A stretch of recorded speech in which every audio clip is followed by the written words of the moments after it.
if you're a print-on-demand seller and you have not made your first 100 sales, this one's for you. In this episode, we're breaking down the step-by-step strategy we would use in 2026 to go from 0 to getting 100 sales as quickly as possible so you can make more sales and grow your brand. This is no fluff, no BS, no gatekeeping. Let's go. My name is Adrian here with my co-host Carlos Colon. Welcome to the Print on Demand podcast, a show dedicated to helping you make money online with Shopify and print on demand.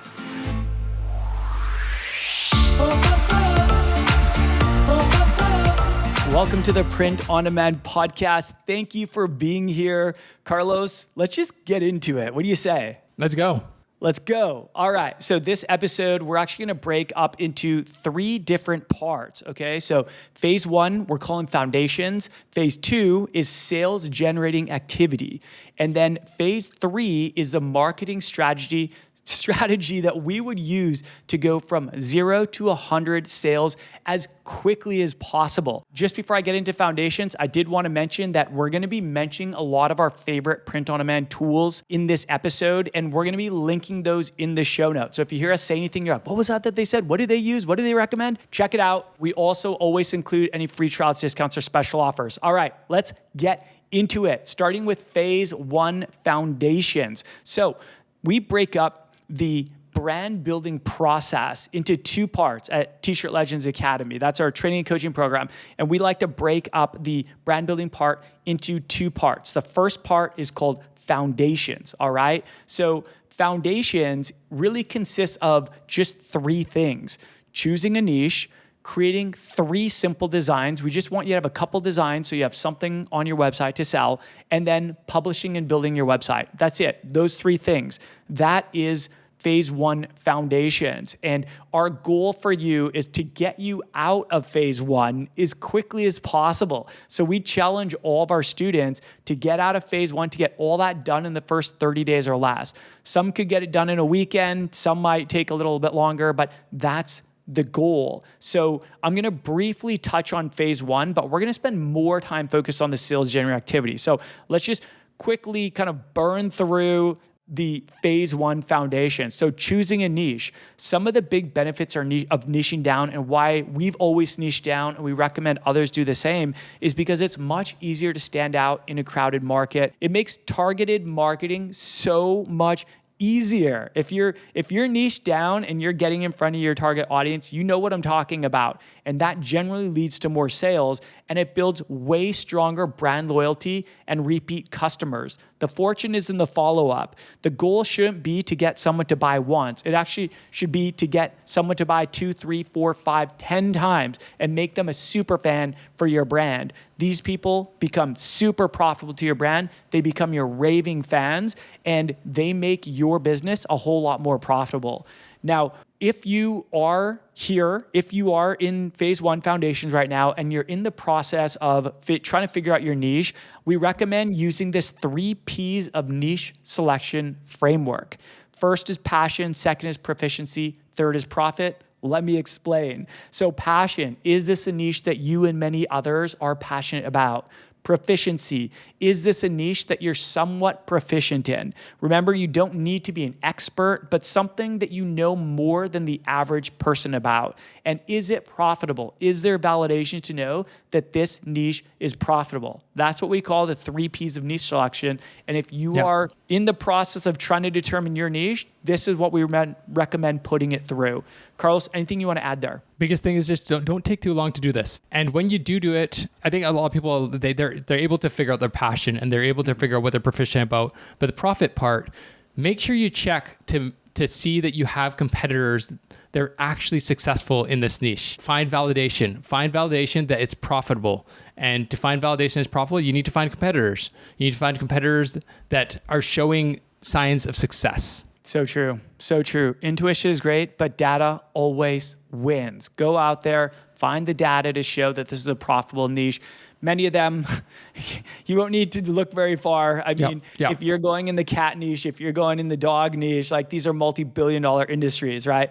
But if it is something a little more blue ocean, something a little more unique, then you should go out there and you should be able to find some validation. If you cannot, I would consider that a huge red flag.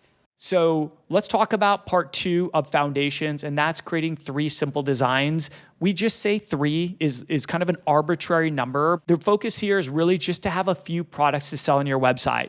Yes. In phase 2, sales generating activity, we're going to totally ramp up the volume of designs. But right now, we just want you to launch an MVP website, minimal viable product, right? So just have a couple products on there and then get that website launched so that we can shift our focus into phase 2. Exactly. So the third part of foundations is build and publish your website. So when it comes to your website, there's really 2 main parts. There's the print on demand selection. So which print on demand company are you going to use to fulfill your products, to produce and to pack and print and ship your product to your customers. And then there's website creation. So for print on demand selection, our personal favorite print on demand company right now, companies I should say, are Printify and Printful, but we encourage you to do your own research. We strongly recommend just choosing one print on demand company, especially at the start. So I would say choose one, either Printify or Printful or whatever other company you're considering. Now, when it comes to website creation, I'm telling you, it's never been quicker or easier to create a Shopify website than it is now.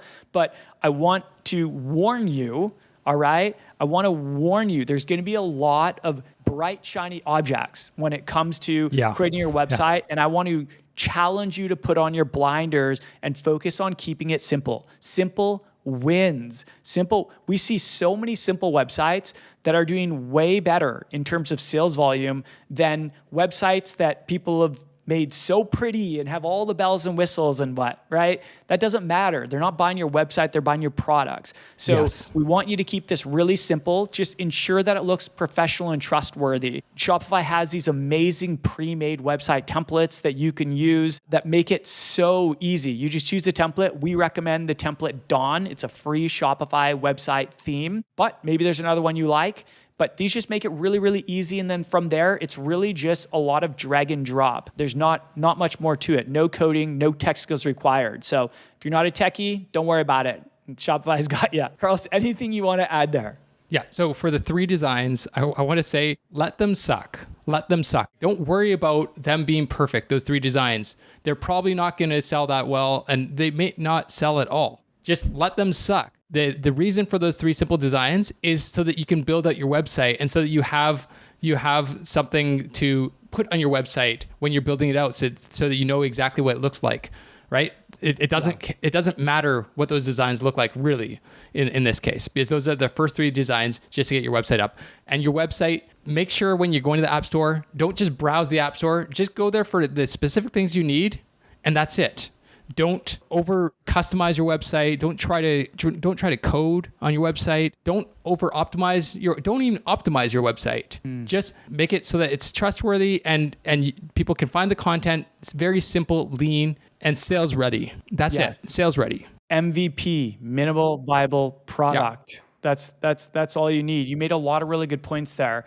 Guys, your first designs are probably going to be terrible. Your first designs are your worst designs. That's just how it is. That's how it is for everybody. I've never seen anyone win from their first few designs. So that's not the point of phase 1. The point, like Carl said, is to have something there. You've gone through the process of adding designs to print on demand products, and you see how it automatically publishes it to your website, and you have something there. In phase 2, we're really going to lean into design creation. But phase 1, it's all about just having an MVP. All right, let's shift gears and go into phase 2. So that was phase 1, foundations. We want you to get out of foundations within the first 30 days or less. So choose a niche, create 3 simple designs, and publish and build your minimal website, your simple website, all right? Phase 2 is all around sales generating activity. This is the fun part. This is where it gets really fun, because what we want you to do is we actually want you to shift your focus. We want you to get out of phase 1, level up, graduate from phase 1, and then essentially put all of your time into phase 2. And that's focus on sales generating activity, which we break down into 3 parts. So first is design research, second is design creation, and third is marketing. Hey, I wanted to let you know that my free print-on-demand masterclass is now available on demand. On that training called How to Make Your First $10,000 with Shopify and Print on Demand, I reveal the exact strategy that I use to generate multiple millions in sales across 2 apparel brands and have helped many others implement as well. If you're totally new to POD, this will give you a clear path to sales and profitability. And if you're a veteran, this is meant to help you multiply your growth faster. Also, if you're looking for coaching, community, and accountability, there's an opportunity at the end of that class to join our training and coaching program called T-Shirt Legends Academy. So if you're looking for direct, personalized coaching from Carlos and I to expedite the growth process, you can learn more on that class and decide if TLA is a good fit for you. You can attend this totally free masterclass on demand by clicking the link in the show notes below or by going to ecomlegendsacademy.com/grow. And now, back to the show. So let's talk about design research. I said earlier, success leaves clues. This is why you want to research and identify top selling designs right now that people are actually buying that you can reverse engineer and use as inspiration to create original designs for your niche, for your brand, for your target audience. Doing this allows you to create for the demand, but it also significantly increases the likelihood that your designs will be an outlier, what we call a winner. And that results in a lot more potential sales for you. Yeah. So one of the biggest mistakes that we see is that sellers don't actually do design research. You know, I'm sure a lot of people listen to like, oh, I know design research. No, like guys, this is like extremely important. Yeah. One validated, well-researched, data-backed design is significantly more likely to be a winner for you than one random design. And we're trying to get you the maximum return on your time. Like if you're going to put the time into creating a design, then like we want you to actually make it a good one, right? Make it a data-backed one. We would rather you have 10 validated data-backed designs that were researched than 50 completely random designs. Those 10 have a better chance of being winners for you that can transform your brand and transform your life, right? We want that for you. You're always one design away, and we want you to find that one design. And then we want you to keep creating more outliers, more winning designs, right? But one of the biggest mistakes we see is that sellers don't do the research or they don't do it the right way, and it leaves them struggling to make sales. And that makes sense, right? Like maybe you're doing research, but you're just choosing designs that you like, that you actually don't know have ever made a sale. Well, the problem there is that there's no data to show that there's mass appeal for that design. So why would you want to use that as inspiration to create an original design for your niche, right? Don't you want to use the designs that people are actually buying right now that we have that validation? That's going to give you a much better chance of creating a winner for yourself. And that's what we want for you. So our favorite free places to do design research right now are successful competitor websites, online marketplaces like Etsy and Amazon, and then social media platforms like Instagram and TikTok. But there are also paid tools that can help with design research, and these can save you a ton of time. So we have one design research tool that we use more than any other. It's our favorite design research tool. We've been using it for years. It's called Everbee. You've probably heard of it.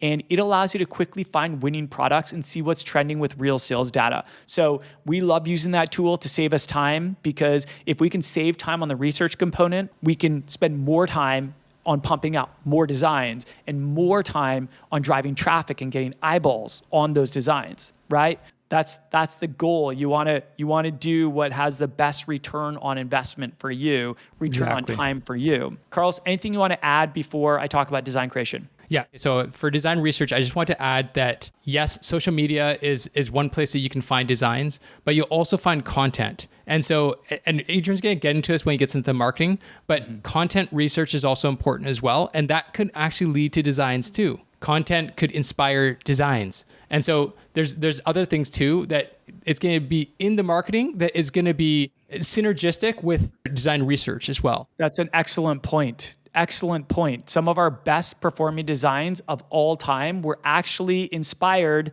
from content, from Instagram posts that we were able to remix and create in an original way for our target audience. And then we would put them on print-on-demand products like t-shirts and hats and sweatshirts. And some of those have been our best performers of all time. It's amazing. That's what we want for everyone, right? So when it comes to design creation, really your designs dictate your sales. And what we want you to do is we want you to actually create a system for design creation. So I recommend creating a minimum of 10 new researched, what we call validated designs each month. Minimum. If you have more bandwidth, if you can do more, great, because every new design is another chance at bat. And every chance at bat is an opportunity to hit a grand slam. And every grand slam is an opportunity to transform your business, to transform your life. By grand slam, I mean, create a winning design, right? So commit to creating a minimum of 10 validated designs each month. That means every single one of those designs was actually inspired by winning designs that you research.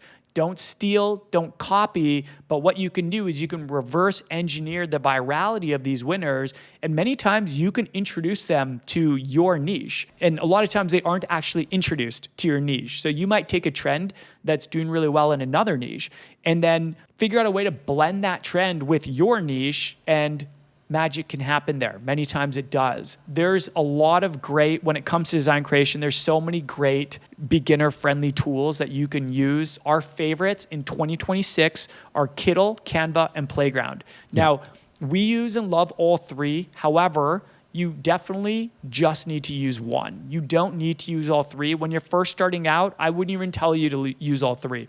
I would actually just choose one to start, maybe two. Just keep it really, really simple. Right? Carlos, I'm going to get into marketing, everyone's favorite topic, one of my favorite topics, but is there anything you want to add? Yeah, so people might be thinking like, do I need Photoshop and all these other specialty tools that are more like professional grade? You definitely don't. You don't need those tools. You can get Photoshop if you really want it, or if you're very familiar with it, but you don't need those tools. And it's actually a lot faster using these other tools. So Kittl, Canva, or Playground. And if you're more into like the AI, like prompting, then Playground is purely AI. Kittl and Canva both have AI features though as well. And Kittl has really ramped up their AI features. So that's kind of like the best of both worlds. Yeah. But yeah, you definitely don't need these specialty softwares that are more expensive too. Right. It's funny. When you mentioned Photoshop, I couldn't help but smile because I have spent so many hours. I wasted so many hours on Photoshop creating these horrible designs. They weren't even good. And I spent so many hours, many of them never made a single sale.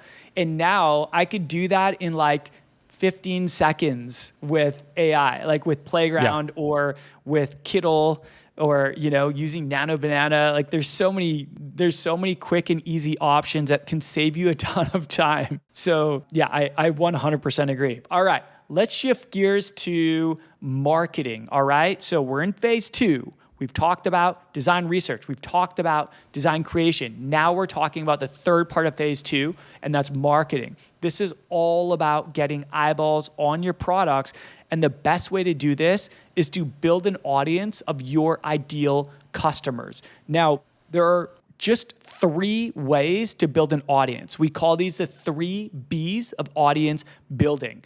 1, you can build an audience. 2, you can buy an audience. 3, you can borrow an audience. So let me explain each of those briefly, all right? So building an audience, the first one. This is usually done with viral style social media content. This is what a lot of our T-Shirt Legends Academy students do. So they get really focused in on their niche, and then they create all their content and products for that specific audience. And it makes it much simpler to go viral on Instagram, on TikTok, on social media, because all their content is super focused on their target audience, and it educates, entertains, or inspires them.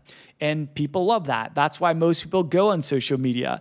So that's building an audience. Second is buying an audience. I don't mean actually literally buying an audience. Please never do that. Never buy followers. It is one of the biggest mistakes you can make for your brand, your reputation. It breaks trust. It's unethical.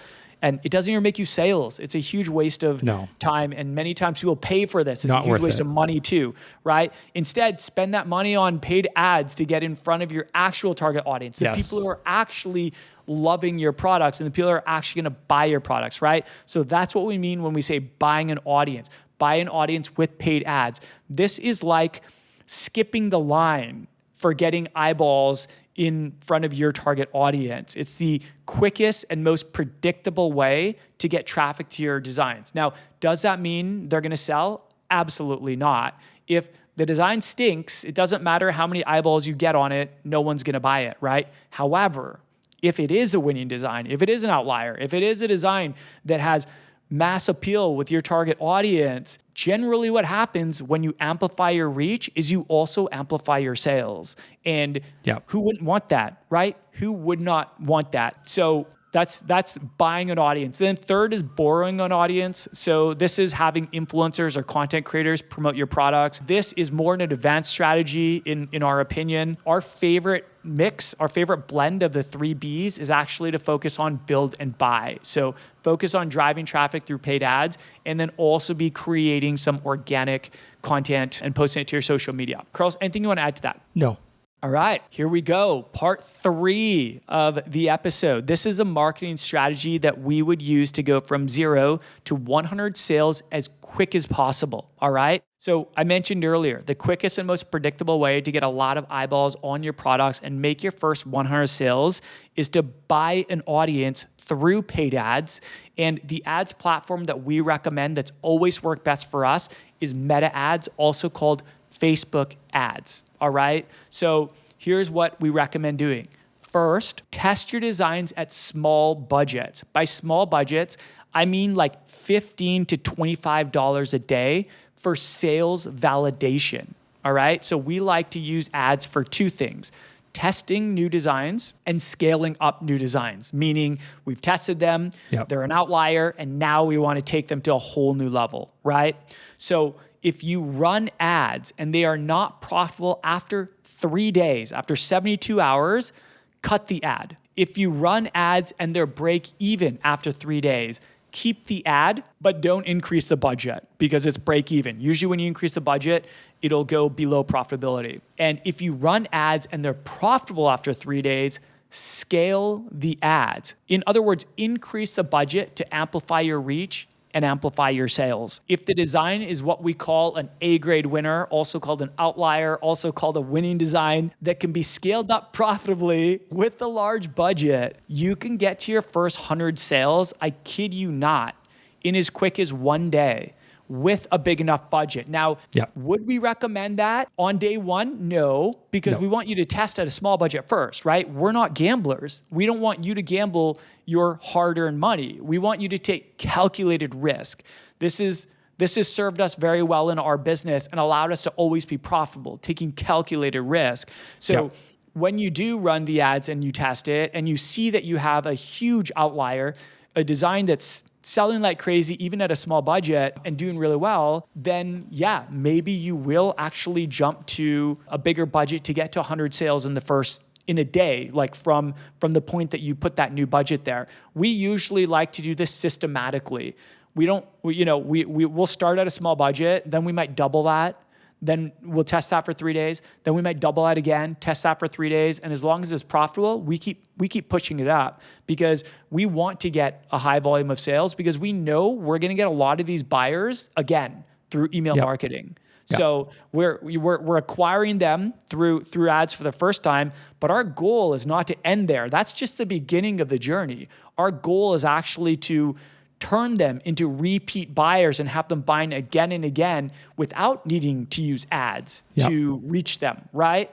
Now, the last thing I'll say before I hand it over to you, Carlos, is if it is a B grade winner, meaning it makes sales, but only at a small budget, then it could still get you to your first 100 sales, but it might take longer, right? It could take a week. It could take multiple weeks. It could take a month, something like that. It all depends on, it's kind of like a balance of 2 things. It's how much demand is there for this product and how many eyeballs are you getting on it? Carlos, your thoughts? Yeah, so I want to break it down really quickly. The A grade, B grade, and there's a C grade winner too. We didn't mention it here, but it's because the C grade winner isn't profitable with ads. And so you usually end up cutting a C grade winner And usually it still sells. The reason why it's called a winner is it still sells. It's a C grade winner because it sells organically. So it'll sell on your website. When people are just browsing your website or when people are on social media, people will buy it from emails, but they just, for some reason, it doesn't sell with ads, right? And some designs, they're great sellers. They just don't sell with ads. So then there's a B grade winner. The B grade winner, you can push up the budget to a certain extent and then it becomes unprofitable. So you have to bring the budget down, and usually a B grade winner, in the end, you're going to have it as break even because you're going to push it up to the highest budget you can get it to while it's profitable or break even. And so that will end up getting you up to where it's probably about break even. And it's going to be at a low budget. And, like Adrian said, we'll take break even any day. Break even's good. And the reason why we take break even any day is because we know that if we break even on ads, then we'll still make money because someone's going to buy off email marketing after that. And we can market to them for who knows how long, right? As long as they stay on our email list, we can market to them. And so we take break even because we know it's going to be profitable anyways, because we're going to get them on the back end through our email marketing. And then A grade winners, of course, it just keeps scaling. You just keep pushing up the budget and it still stays profitable. Just wanted to break that down, the A, B, C grade winner, because I think it's important to know where you're at when you're looking at what kind of winner it is. Right. That was a lot. That was a lot of information. And so what I want to do is I want to recap really briefly everything that we talked about really quickly. All right, here we go. So phase 1, part 1 of this episode, we talked about phase 1, foundations. We want you to complete this in 30 days or less. That includes choosing a niche, creating 3 simple designs, and publishing and building your website. Phase 2 is all about sales generating activity. We want you to shift your focus away from phase 1 once you've done those things, once you've graduated, and move to phase 2. This is where essentially all of your time, energy, and attention for your business is going to go. And it consists of 3 things: design research, design creation, and marketing. Design creation, research and create a minimum of 10 validated designs per month. Marketing, test your new designs with paid ads to determine if you have a winning design that can be scaled up profitably. And when you do have a winning design, increase the budget to amplify your reach, amplify your sales, and make your first 100 sales. We want that for you. All right? We want that for you. Let's do it. Let's get it. Get your first 100 sales. And I'm telling you, the first 100 sales are probably the hardest. If you can get past that threshold, you've probably got a winner on some level, and you can probably get to your first 1,000 sales a lot easier. So we're going to land the plane there for this episode. This was so much fun. I hope you guys enjoyed it. Let us know, comment if you're on YouTube, subscribe. We love you guys. Thanks for hanging out with us. Remember to start before you're ready, take imperfect action, and know you're always one design away.